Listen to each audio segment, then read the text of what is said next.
guys, this is Stephanie and I'm Stacks on Stacks on Stacks.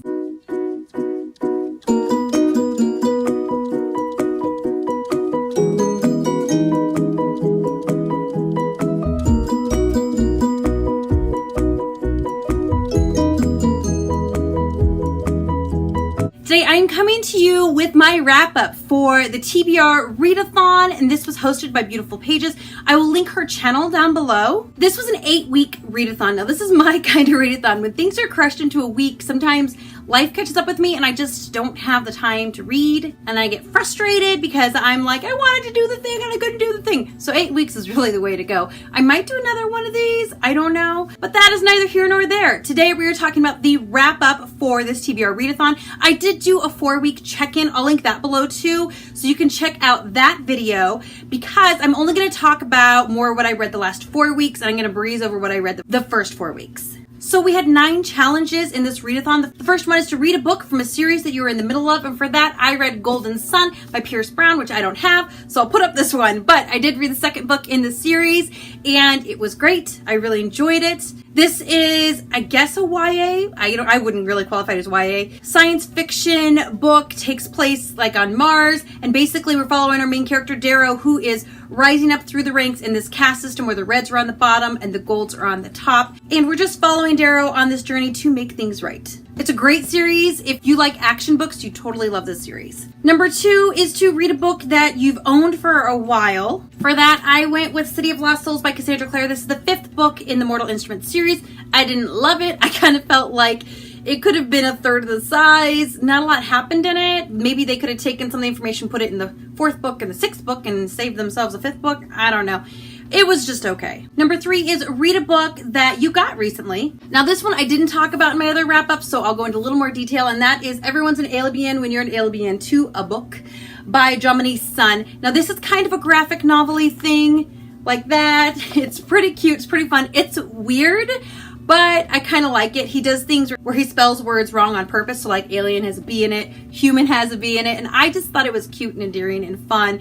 It was weird. It had a little bit of like hippy dippy love the earth thing, but I didn't think that was bad at all. I really did like it. I got this in my last book haul, which is why I put it in here. I was going to read The Librarian of Auschwitz, but I didn't have time. So that's why this one happened. I think I read it as we were driving to and from a wedding. I read it in the car. It's a pretty quick read, but I did like this book. Number 4, read a short book. And for that one, I read The Girl of Fire and Thorns short stories, Shadowcat, The Shattered Mountain, and The King's Guard, all by Ray Carson. This is 3 short stories in the Girl of Fire and Thorns series, and they were okay. I feel like a lot of times novellas, you don't need to read them. And I slightly resent that. I like to read a novella that adds something to the story, and the story that you've already read is better because of that novella, and I didn't really get that with these. They were okay. They were fine. Number 5 is read a long book. And they said a book that's over 500 pages or so, and I went with Wool by Hugh Howey. I really did like this book.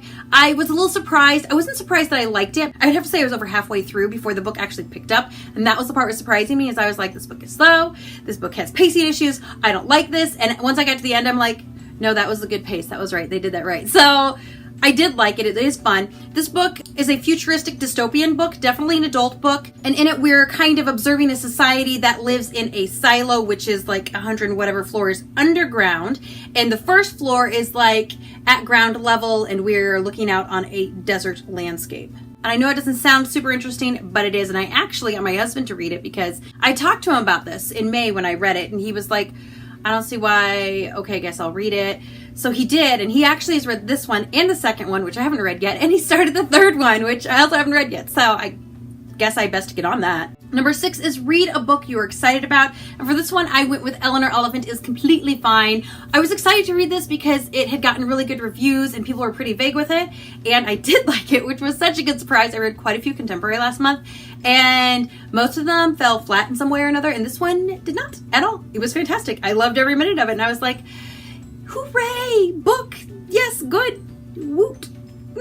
In this one, we're following a gal named Eleanor who is lacking some social skills. She does all right in the personal care department, like she can balance her checkbook. She knows she needs to keep her apartment clean, basic things like that. But when it comes to interacting with other human beings, she doesn't understand human interaction. She's polite. She just doesn't understand why people say some things and do some things.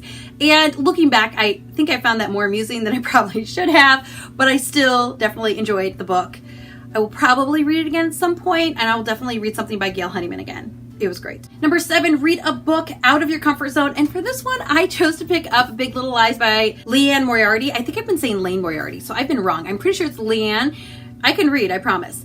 I really did like this one. Way out of my comfort zone. Like, I don't do the murder mysteries and I don't do contemporaries. So in 2 places, it is out of my comfort zone. However, I really liked this book. It super surprised me that I got so engaged in the book. So basically, this book is centered around a kindergarten class and their moms. So some of the moms are full-time moms, part-time moms, moms that are stay-at-home moms. And we're kind of following the mom and the kid and the interactions. And basically, at the beginning of the book, there is a murder. We don't know if it is a kid or a parent. We don't know anything about it. But at the end of each chapter, they have some of the police report in there. So people saying things like, I kind of saw that coming. She was acting suspicious. I could never trust him anyway. Like things like that. And then you're like, but who is it? And who killed whom? And what happened where? So you literally find out at the end of the book, which is how it should be. And it was a great journey. I really did enjoy it. I'm watching the TV show, not liking it as much. I think I have 1 episode left. There's way too much sex in it. And I'm just kind of like, but the book was a 5-star. Number 8 is read a book with a beautiful cover. Now, originally, I was going to read Princess Bride, but I didn't have time to finish that one. So I'm going to cheat a little and go with a book that I already read, which was Wicked Lovely by Melissa Marr. And I read this one in May. I'm kind of just slipping it in there to take the place of Princess Bride because I didn't get it read. And this one was okay. I think I gave it 3-point-something stars. It's a Faye story. It is a more original Faye story, but it still has that YA aspect, which I don't always enjoy. But it was a pretty good Faye story, I will say. And the 9th and final prompt is read 12 books. So I already read 8 with the other prompts. So the other 4 books I read was Cruel Prince by Holly Black, Children of Blood and Bone by, I'm going to mess up her name, Tomi Adi, I can't say it, but it's here. Bear Town by Frederick Beckman, and Burial Rites by Hannah Kent. You can look back on the first half review I did down below. I talked about all these books in more detail, or you can look at any of my wrap-ups. I also talk about these books then, but that is about it. Those are the 12 books I read for this readathon. I totally enjoyed this. I would do another 8-week readathon. I thought it was fun. I liked the prompts. I liked the books that I read, most of them. I liked that it was kind of laid back, but at the same time, it's like, okay, you got to do the thing. And yeah, I would totally do one of these again. I wouldn't do it like starting today for the next 8 weeks because I'm traveling and busy and things are hard to stay on top of when you're traveling and busy. So I would do it, say, come like September or something along those lines. But if Beautiful Pages hosts one of these again, I'm on it. Let me know if you decided to participate in this too. Comment down below with how you did with the readathon or how you want to do with it. I know quite a few guys are like, I'm just gonna read 2 books for this readathon, and I was like, do it. So let me know about that progress. I'm totally interested. Let me know if you too would participate in another 8-week one. Go to Beautiful Pages, comment on something, say, hey, great idea. I want to do this too, and subscribe to her channel because she is the cutest thing. And if you didn't participate in the readathon, just tell me a great book you read over the last 8 weeks because I'm always up for a good referral. I post videos on Tuesdays and Fridays, so you can usually find me here at that time. Don't forget to like and don't forget to subscribe and don't forget to come back and see me again. Goodbye.